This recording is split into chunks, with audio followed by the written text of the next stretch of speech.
Many years ago, as a medical student, I had to fulfill an obligation, which was that each one of us must personally take delivery of at least 13 women in the labor ward. So off I went that day, bold and brave, to go and take my first delivery.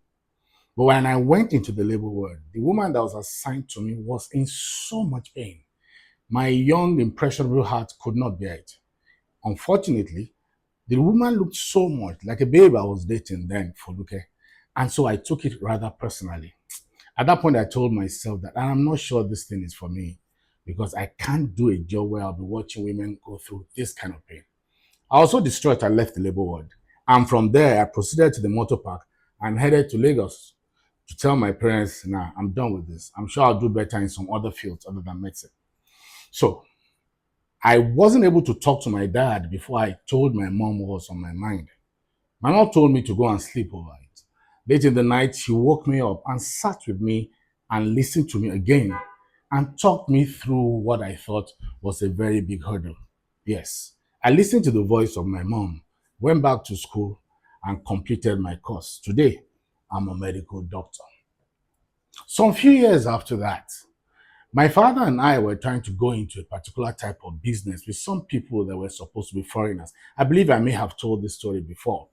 I did not know, neither did my dad know, that there were 419 people who were planning to defraud us of what was our family earnings over that period.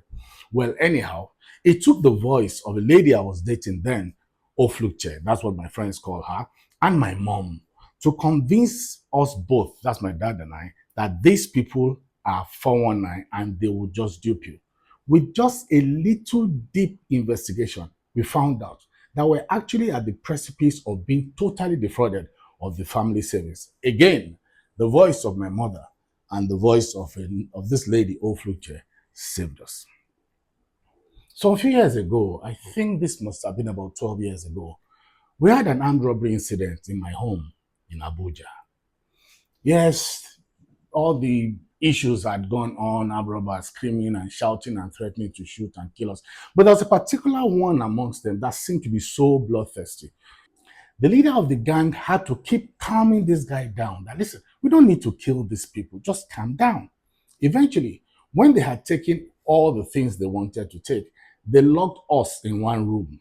And this menacingly looking guy came to us and said, none of you should get up from this floor you are seated in this room until 30 minutes time. And then he closed the door and left.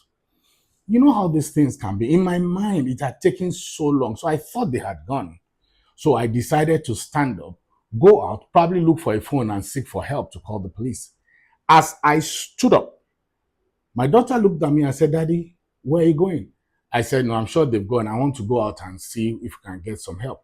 The next thing this young girl told me was, Daddy, sit down. As I chose to obey her voice, immediately my butt touched the floor. The door to this room opened. And this armed robber looked and said, I was hoping one of you would have stood up to try to go out so I can kill the person. Obeying my daughter's voice that day presumably saved my life. For me, no matter what other issues I may have had with the female gender, genuinely, God has used them as a voice to save me from so many troubles. Sincerely, women have been good to me, and I believe that they have been angels on different paths in my life where I would have run into so much crisis. So I hope you're actually watching this on maybe a Women's Day celebration or Mother's Day celebration so that we can say it's under the canopy of that influence that I'm making this video. But beyond that, the fact is that it is good to have voices that you will allow your heart to be tuned to. Beyond paying respect and adulation to the great women that have been in our lives and we have encountered in our journey on this life, it's important to ask yourself whether there are voices that when you hear them, no matter how hurt you are, no matter how angry you are, no matter how overexcited you are, you will calm down and ponder on the decision you want to make to be sure you are not making a wrong decision. We need to have people in our lives. They need to be few. They can't be many. Maybe one, maybe two.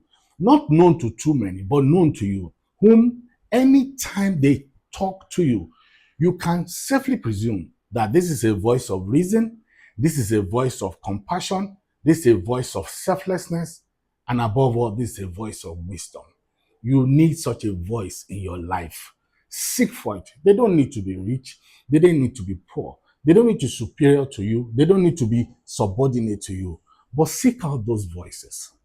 Having said that, they say, do unto others what you want others to do unto you. If you are looking for such a voice to be present in your life to help you and guide you so that you don't run into errors, can somebody depend on you that you are such a voice?